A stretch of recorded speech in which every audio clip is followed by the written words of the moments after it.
ስብዕና የስብዕና መዛባት ወይም ፐርሰናሊቲ ዲስኦርደር በዓለም ላይ ከሚኖሩ አጠቃላይ ህዝቦች ውስጥ ከ1 እስከ 20% የሚያህሉት ለተለያዩ የስብዕና መዛባት ችግሮች ተጋላጭ ናቸው።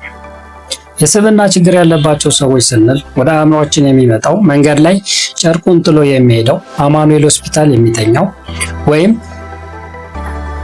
ሰውን በአረመኔያዊ ሁኔታ ገሎ እስር ቤት ውስጥ በአይነ ቁራኛ የሚጠበቀው ሰው ሊሆን ይችላል።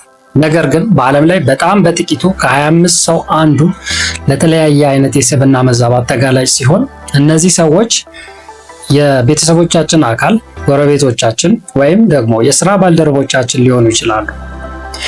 በስብዕና መዛባት ዋና መንስኤዎች የትውልድ ሐረግ ወይም ጄኔቲክስ፣ በልጅነት ዕድሜ የሚደርስ አካላዊ፣ ወሲባዊና ስነልቦናዊ ጥቃት እንዲሁም ያደግንበት ማህበረሰብ ያሉ ጎጂ ልማዳዊ ድርጊቶች ናቸው። የስብዕና መዛባት ያለባቸው ሰዎች በአጠቃላይ በሶስት ቡድን ወይም ክላስተር ይከፈላሉ። ቡድን ሀ የስብዕና መዛባቶች ወይም ክላስተር ኤ ፐርሰናሊቲ ዲስኦርደር። አንደኛ በምክንያት ያልተደገፈ ጥርጥርና ከመጠን ያለፈ ሰዎችን ያለማመን ችግር ወይም ፓራኖይድ ፐርሰናሊቲ ዲስኦርደር። እነዚህ ሰዎች ያለምንም ተጨባጭ ማስረጃ የትዳር ጓደኞቻቸው ከሌላ ሰው ጋር የፍቅር ግንኙነት አለው ብለው ሊያምኑ ይችላሉ። ከ10 ዓመት በፊት ወልደው ያሳደጉትን ልጅ የኔ አይደለም ብለው ሊክዱ ይችላሉ። ዙሪያ ገባውን ሁሉ በጥርጣሬ የሚመለከቱ እና ሰዎች በመሰረቱ አደገኞች ናቸው ብለው የሚያምኑ ናቸው። ለነዚህ ሰዎች በቅንነት የወረወራችሁት ሐሳብ እንደ ጥቃት ሊቆጥሩ ይችላሉ። ሁለተኛ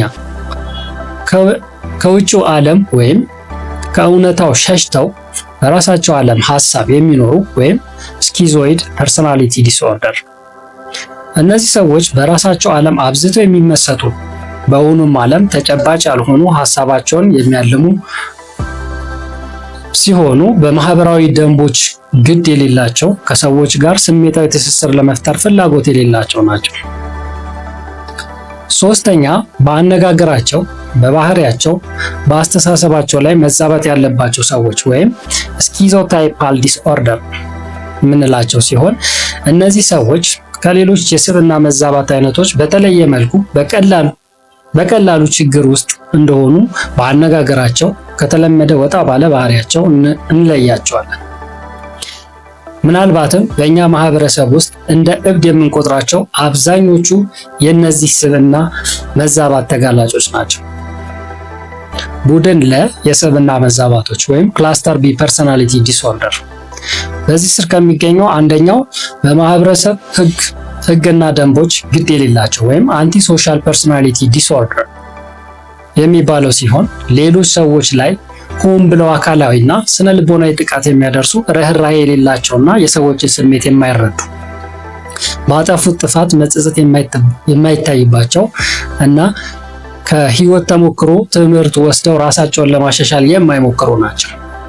ብዙ ጊዜ ጥቃት አድርሰው ወንጀል ፈጽመው ወደ ህግ ሲቀርቡ ብናያቸውም አብዛኞቹ ግን በረቀቀ መንገድ የሚንቀሳቀሱ፣ ከህግ ከለላ በቀላሉ የሚያመልጡ፣ በዕለት ተዕለት ህይወታችን ውስጥ የምናገኛቸው ሰዎች ናቸው። ሁለተኛ ስለ ራሳቸው ማንነት ማወቅ የተቸገሩ ወይም ቦርደር ላይን ፐርሰናሊቲ ዲስኦርደር የምንለው ሲሆን እነዚህ ሰዎች አብዝተው ባዶነት፣ የስሜት አለመረጋጋት፣ ፍርሃት የሚሰማቸው ናቸው። በዚህ ምክንያት ቁጦች፣ ራሳቸውን ለመጉዳት ለማጥፋት የሚሞክሩ ሰዎች ናቸው። እነዚህ አይነት ስብዕና መዛባት በልጅነታቸው የጾታ ጥቃት የደረሰባቸው ሴቶች ላይ የተለመደ ነው። ሶስተኛ በሰውነታቸው ያላቸውን መልካም ዋጋ የማይረዱ ወይም ሂስትሪዮኒክ ፐርሰናሊቲ ዲስኦርደር። እነዚህ ሰዎች የሌሎችን ትኩረት አብዝተው የሚሹና በእቅዳቸው ሁሉ የሌሎችን አበረታችነት የሚጠብቁ ናቸው። ሌላ ሰው ቀጥሉ ካላላቸው ምንም አይነት ውሳኔ ለመወሰን ይቸገራሉ። ከመጠን በላይ ለውበታቸውና ለአለባበሳቸውም የሚጨነቁ ናቸው። አራተኛ ክፉ ሰዎች ወይም ናርሲስቲክ ፐርሰናሊቲ ዲስኦርደር የሚባለው ሲሆን ሲበዛ ራስ ወዳድ የሆኑ ሰዎች በነገሮች ሁሉ የራሳቸውን ጥቅም ብቻ የሚያስቡና በጣም ተቆጣጣሪዎች ናቸው። የዚህ የስብዕና መዛባት ተጠቂ የሆኑ ሰዎች ሌሎችን የሚቀርቡት በሆነ መንገድ ሊጠቀሙባቸው እንደሚችሉ ሲያስቡ ብቻ ነው። እነሱ የፈለጉት ነገር ካልሆነ ለበቀል የሚጋበዙ ዓለም በእነሱ ዛቢያ ብቻ የምትሽከረከር የሚመስላቸው ሰዎች ናቸው። ሌላኛው ቡድን ሐመርሃ ወይም የስብዕና መዛባት የምንለው ወይም ክላስተር ሲ ፐርሰናሊቲ ዲስኦርደር ሲሆን በዚህ ስር ከሚገኙት አንደኛው በማህበራዊ ህይወት ራሳቸውን የሚያገሉ ወይም አቮይዳንት ፐርሶናሊቲ ዲስኦርደር የሚባለው ሲሆን ሲበዛ የበታችነት ስሜት የሚሰማቸው፣ በዚህ ምክንያት ሰዎች ስለነሱ መጥፎን እንደሚያወሩ የሚያስቡ፣ ሰዎች የወቀሷቸውና ያገለሏቸው የሚመስላቸው ናቸው። ስለሆነም ራሳቸውን ከማህበራዊ ህይወት ያገላሉ። ሰርግ እና ሀዘን ቤት መሄድ፣ ከጓደኞቻቸው ጋር ሻይ ቡና ማለት ያስጨንቃቸዋል።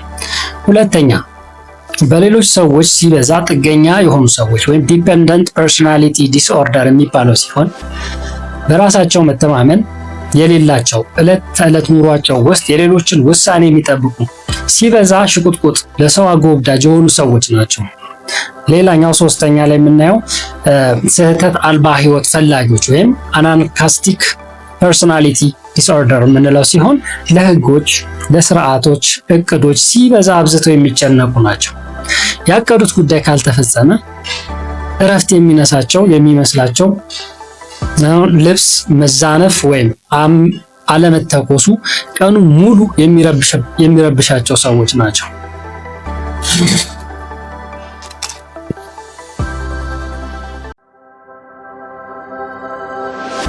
እንግዲህ ውድ ተከታታዮቻችን ለዛሬ የነበረውን የጤና መረጃ የሚመስል ነበር። ጥያቄ አስተያየት ካለ በኮሜንት መስጫ ሳጥን ውስጥ ያስቀምጡልን። የሄልዝ ፈርስት የዩቲዩብ ቻናል ሰብስክራይብ በማድረግ አስፈላጊ የሆኑ የጤና መረጃዎችን ይከታተሉ። አብራችሁን ስለቆያችሁ ከልብ እናመሰግናለን። ለዛሬው እዚህ ላይ ያበቃን። ሰላም።